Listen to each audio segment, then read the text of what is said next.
Hello everyone, good morning সবাইকে। আপনারা সবাই কেমন আছেন? আমি তো খুব ভালো আছি। তো খুব সকালে উঠেছি আজকে। ছেলে যাচ্ছে, খুব সকালে ছেলে উঠেছে। খুব সকালে উঠে স্কুলের পোশাক পরে বাড়ি থেকে বেরিয়ে পড়লো, পিঠে ব্যাগ ও হাতে খেলার ব্যাট নিয়ে। আজ স্কুল থেকে পিকনিকের জন্য বেড়াতে নিয়ে যাচ্ছে। বাসে করে যাচ্ছে স্কুল থেকে। স্কুলে দাদা ভাই ও দিদি ভাইরাও সঙ্গে যাচ্ছেন। ওই যে আমার ছেলে উঠে পড়েছে।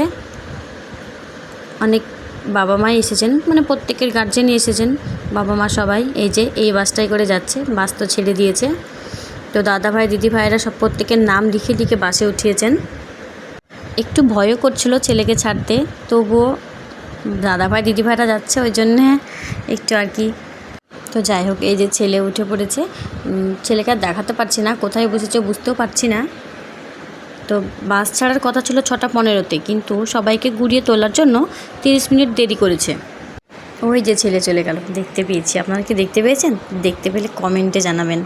তো ওরা যাচ্ছে বোলপুর শান্তিনিকেতনে। বাসের পিছনে এই যে স্কুলের ব্যানার, নাম ঠিকানার ব্যানার দিয়েছে, সবাই বুঝতে পারে কোন স্কুল থেকে এবং কোন জেলা থেকে নিয়ে এসেছে।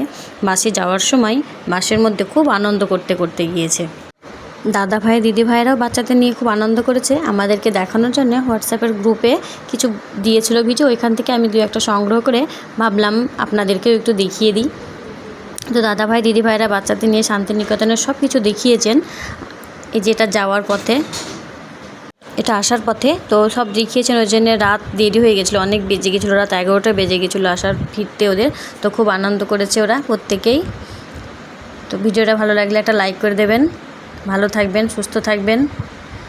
ওরা তো খুব আনন্দ করছে। তো ভিডিওটা এখানে শেষ করছি। Bye bye.